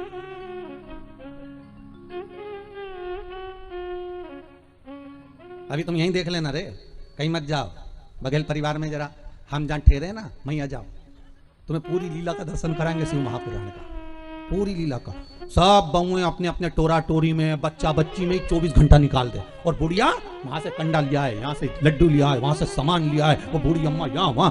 जब सवेरे 5 बजे से जो घूमना चालू करे, रात्रि को 10 बजे 11 बजे, फिर भी जब ढोलक लेके भजन गाए, और भजन गाने के बाद तब समझो थोड़ी नींद आए, तब माँ सोती होगी, और ये बहुएं पिन लगा के फिर छोरा छोरी उनके तैयार करेगी, और जरा सा छोरा छोरी रोया तो फिर दोच भी लगे मारो, और फिर गजब। हमने कहा पूरी शंकर की कथा यहीं भरी है राम। पांडे तारा, जय हो शंकर भगवान की, हर हर। बहुत सारी कथा पांडे तारा की तुम कहोगे तो कल और सुना दूंगा, चिंता मत करो। भगवत भजन में माँ माँ होती है, पिता पिता होता है, और माता पिता माता पिता होते हैं। भगवान शंकर के सामने विष रखा था और जगतजननी जगदम्बा करी, आप विष पियोगे? शिव कहते हैं मैं घर का बड़ा, शंकर करे मैं घर का बुजुर्ग, और घर का जो बड़ा होता है विष उसको पीना पड़ता है।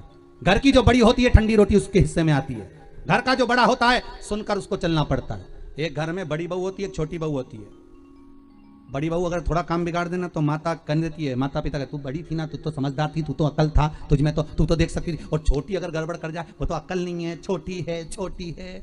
भगवान से प्रार्थना करना, अगली बार जन्म देना तो बड़ा बना कर मत भेजना। जितने बड़े होते हैं उन्हीं को सुनकर चलना पड़ता है, छोटे का क्या है, वो तो अलमस। भगवान से बस दो बात की हो, एक बड़ा मत बनाओ, एक समझदार मत बनाओ। घर में दो तरह की बहू होती है, एक समझदार, एक वो ऐसी होती है जिसमें अक्ल ही नहीं होती। जो समझदार होती है बेचारी, इसको 24 घंटा काम करना पड़ता है, मामा जी आए कि नहीं आए, फूफा जी आए कि नहीं आए, काका जी ने रोटी खाई कि नहीं खाई, नाना जी आए कि नहीं आए। और एक वो जिसमें अक्ल नहीं रहनी, वो पूरी शादी में सबसे पहले मेहंदी मंडा मुंडू के तैयार होके और बफेट निपटा के बच जाए। अच्छा, घर की माताएं कहती भी है, बता तुम्हारी वो छोटी बहू में तो अकल ही नहीं, कि उसमें तो अकल नहीं, पर बढ़िया हमारी बड़ी समझदार। और जो समझदार बेचारी दिन भर काम में लगी रहे, ना मेहंदी मंडाने की फुर्सत, ना काम की कोई, बस लगी रहे।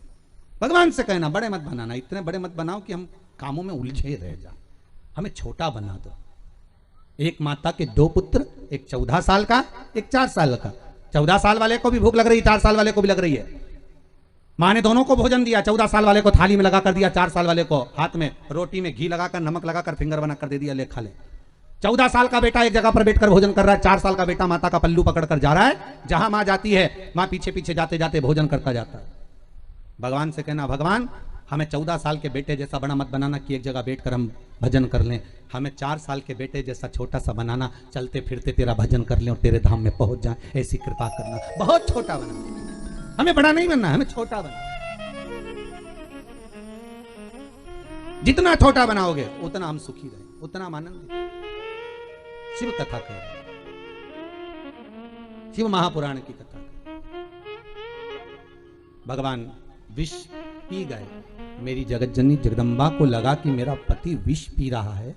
आद्य शक्ति जगदम्बा कंठ में पहुंच गई। मां कालरात्रि, मां कुष्मांडा, मां ब्रह्मचारिणी, मां स्कंदा, मां कात्यायनी, मां सिद्धात्री, मां ब्रह्मचारिणी भगवान के कंठ में पहुंच गई, और माता ने उस हलाहल विष को अपने भगवान शिव के गले में ही रख दिया, नीचे नहीं उतरने दिया। ये धर्म पत्नी होती है। पति को अगर दुख आया है तो हथेली पर उस दुख को झेल लेती है, ये धर्म पत्नी होती है। धर्म पत्नी का पथ है कि पति के ऊपर काल भी आ जाए, सावित्री बनकर जैसे पति को काल से भी निकाल कर लिया, ऐसी धर्म पत्नी होती है जो काल में भी, दुख में भी, तकलीफ में भी, कष्ट में भी खड़ी रहती है। मां ने हाथ में विष को झेल लिया, अमृत निकला, औषधि निकली, माणिक मोती निकला, रतन आभूषण निकले, सारे बांटे। बाद में अमृत निकला, अमृत लेकर देवता आए, और देवता उस अमृत को लेकर जैसे ही आए सारे देवता आपस में मिलकर अमृत को पी गए। पार्वती जी को यह बात बड़ी बुरी लगी कि विष निकला तो सबने लाकर तुमको दे दिया, अमृत निकला तो बताने तक नहीं आए कि अमृत निकला। ये दुनिया की रीति है, जब दुख आता है ना तो भगवान के सामने जाकर रोते हैं, भगवान इतना दुख हो गया, उनने ऐसा कर दिया, उनने वैसा कर दिया। और जब सुख मिलता है ना तो कोई भगवान के सामने जाकर नहीं कहता भगवान 5 लाख मिल गए, भगवान 4 लाख का फायदा हुआ, भगवान 3 लाख मिले, भगवान 50,000 का फायदा मिला, भगवान ऐसी कृपा हो गई कि मेरे को 25,000 मिल गए। कोई नहीं जाकर भगवान को कहता कि इतने मिल गए। भगवान से बस कहता भगवान बहुत अच्छा हुआ, मेरा एक काम हो गया। पर भगवान से ये नहीं कहा कि इतना फायदा हो गया, इतनी कृपा तूने कर दी, इतनी दया तूने करी है। ये दया कम नहीं, बड़ी कृपा करी भोलेनाथ, बड़ी कृपा। और ये तेरी कृपा बिना हो ही नहीं सकता। आज हमारे वो भैया लोग अभयराज जी बता रहे थे, हमारे भाइयों में घना प्रेम महाराज जी, सब आपस में एक दूसरे से इतना समाजत बनाकर चलते हैं, सबका आत्मीय प्रेम बना रहता है, हर कार्य में अग्रणता रहती है।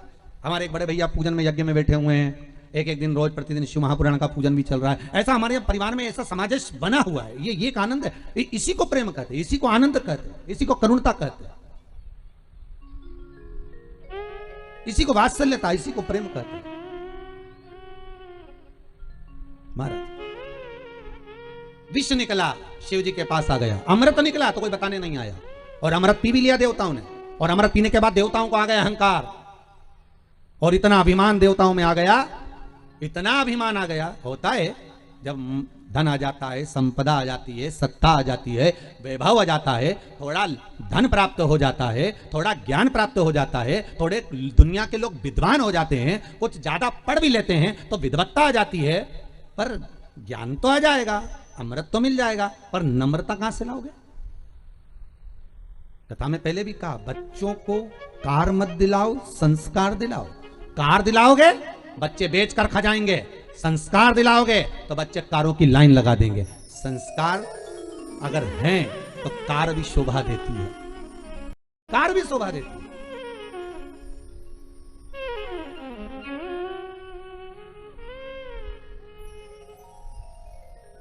अगर संस्कार हैं तो कार शोभा देगी। इतने छोटे से गांव से, पांडा तारा से अगर ये बघेल परिवार के बच्चे अगर निकलकर मुंबई तक गए हैं और वहां जाकर अपना काम जमाना, व्यापार व्यवसाय जमाना, तो ये संस्कार की मूलता होती है।